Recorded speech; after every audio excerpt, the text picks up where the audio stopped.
गुण बड़े एक से एक प्रखर। गुण बड़े एक से एक प्रखर है छिपे मानव के भीतर। है छिपे मानव के भीतर। मेहंदी में जैसे लाली हो, वर्तिका बीच उजियाली हो। मेहंदी में जैसी लाली हो, वर्तिका बीच उजियाली हो। लेकिन बत्ती जो नहीं जलाता है, रोशनी नहीं वो पाता है। रोशनी नहीं वो पाता है। आज हम आपको ले चलते हैं उस तरफ जहां पर मनुष्य को इस संसार में रहते हुए, इस जगत में रहते हुए सिर्फ जानकारियों को हासिल नहीं करते रहना है। जानकारियों को हासिल करते हुए सिर्फ एक किताब बनकर रह जाएं, किसी और को प्रेरित न कर पाए उससे, तो उस जानकारी का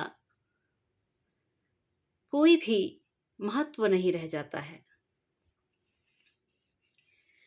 अभिमन्यु अर्जुन के पुत्र थे। अभिमन्यु अर्जुन के पुत्र थे और उनके विषय में लगभग सभी जानते हैं कि महाभारत के युद्ध में चक्रव्यूह में फंसकर वह असमय ही काल की गति को प्राप्त हो गए थे। बहुत ही महापराक्रमी थे, जन्मजात योद्धा थे। एक होता है हम विद्याओं को सीखते हैं, एक होता है कि हमारे अंदर विद्याएं जन्म से ही भरी हुई हमें मिलती हैं। अक्सर ही हम उसे कहते हैं गॉड गिफ्टेड है। जब वो दिखाई पड़ती हैं उस उम्र से कहीं ज्यादा या बहुत ही विशालकाय रूप में, तो हम अक्सर ये कहते हैं कि ये भगवान की देन है। अर्जुन ने तो रण कौशल की विद्या गुरुओं से प्राप्त की थी। गुरुओं से समस्त विद्याओं को उन्होंने ग्रहण किया था।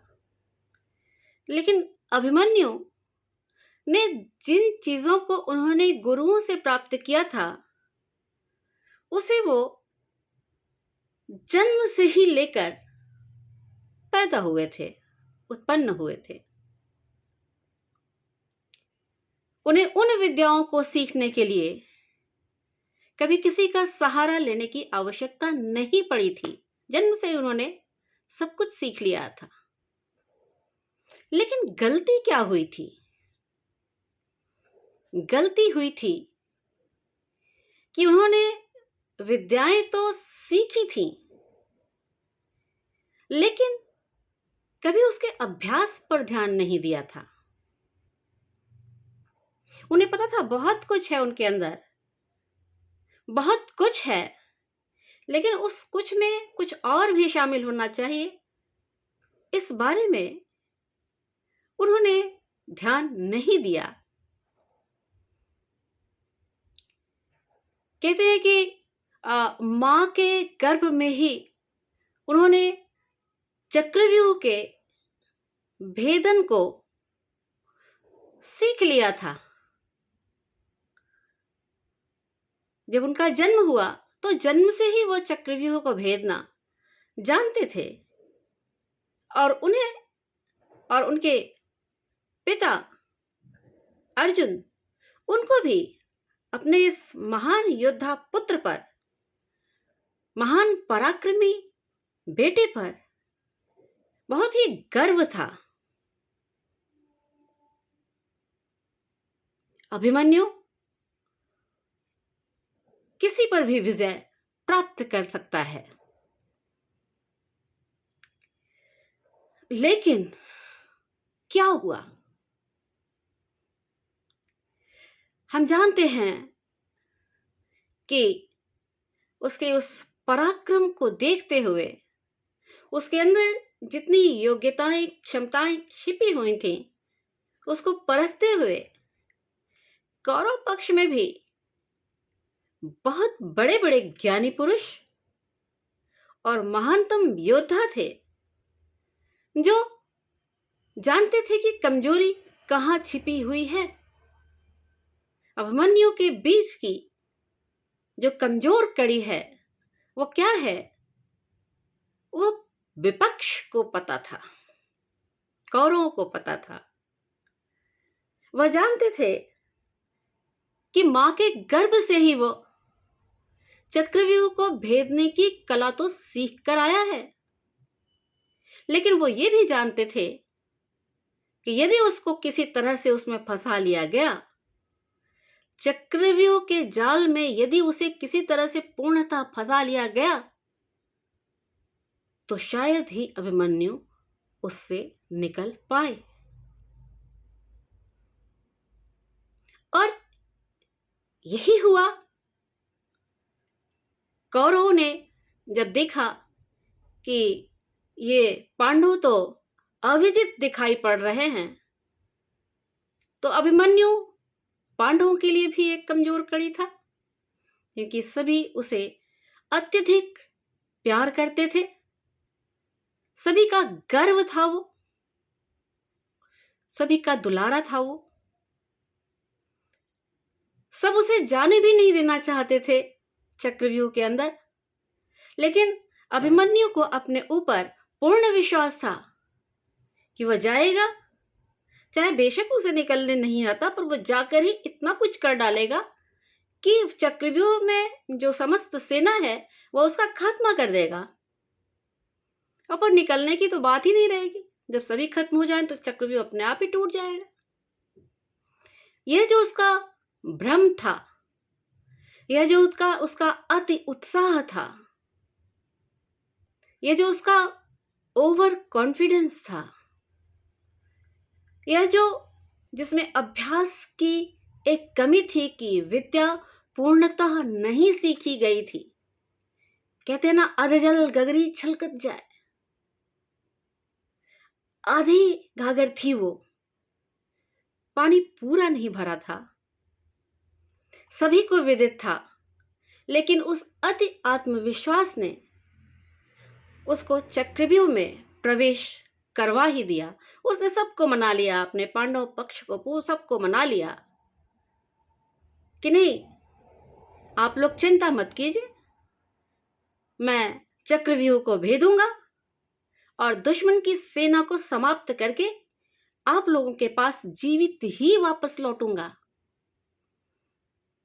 अपना शब्द का जो जाल था उसमें अपने माता पिता सबको उसने स्पष्ट कर दिया, उनके मन में भर दिया कि नहीं, वो जीत कर ही निकलेगा। सबने अनुमति दे दी, बेमन से ही सही, लेकिन दे दी। अभिमन्यु ने कुटिल कौरवों के फैलाए गए जाल चक्रव्यूह में बड़ी सरलता से प्रवेश कर दिया।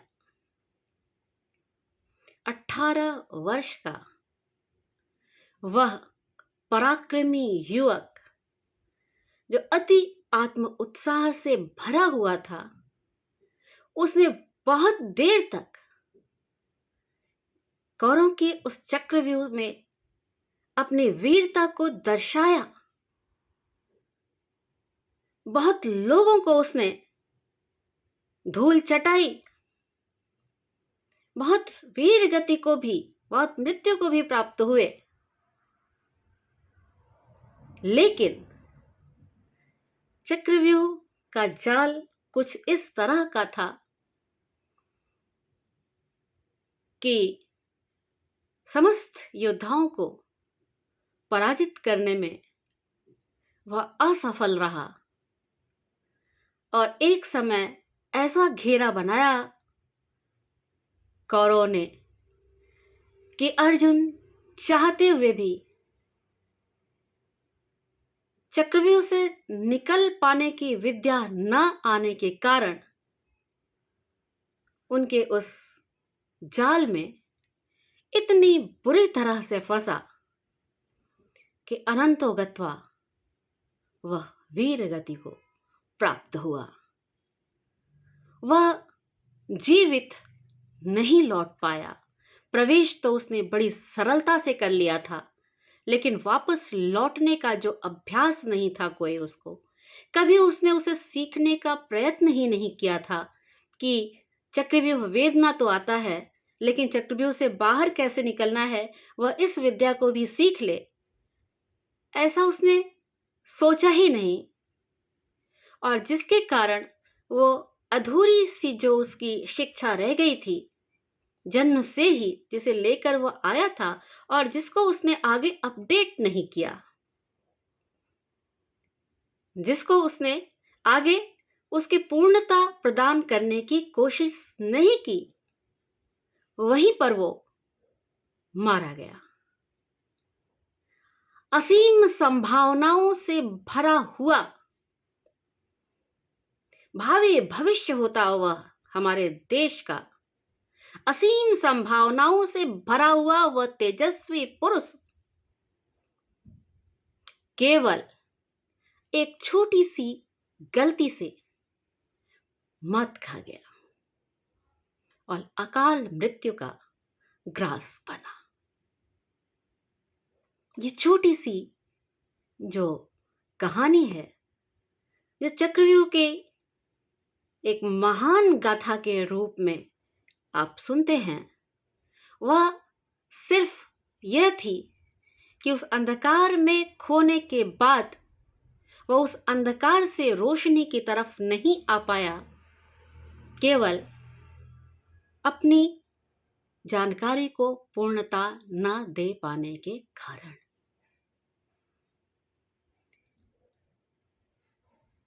इसलिए आप सभी को यह एक संदेश जाता है कि जब भी आप किसी चीज को सीखते हैं तो उसको पूर्णता अवश्य प्रदान कीजिए और नित उसका अभ्यास कीजिए। कोई संगीत, बड़ा संगीतकार बिना रियाज के नहीं बन सकता। कोई नर्तक बिना अभ्यास के महान नर्तक नहीं बन सकता।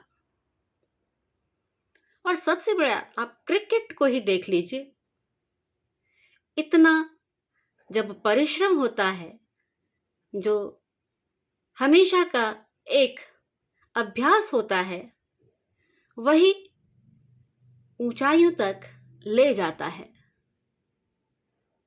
तो जब भी आप कुछ सीखिए, उसको पूरी तरह से सीखिए और उसका निरंतर अभ्यास करते रहिए और उसमें जो नई जानकारियां मिले उसको जोड़ते रहिए, उसका पूर्णता अभ्यास करते रहिए। बेसिकली अपडेटेड रहिए। आप फोन को अपडेट कर लेते हैं, आप व्हाट्सएप का अपडेट आता है आपके पास, यूट्यूब का अपडेट आता है आपके पास, अनेकानेक अपडेट्स होते हैं, तो जानकारियों का क्यों नहीं।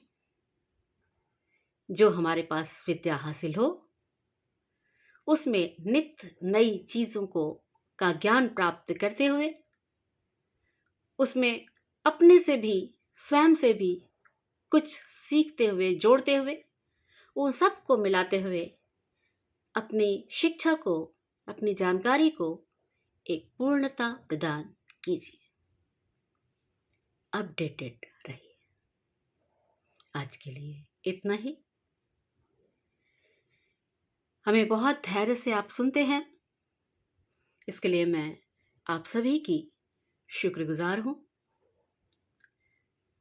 उम्मीद करती हूँ कि मैं आपकी जो उम्मीदें हों उस पे खरी उतरूं।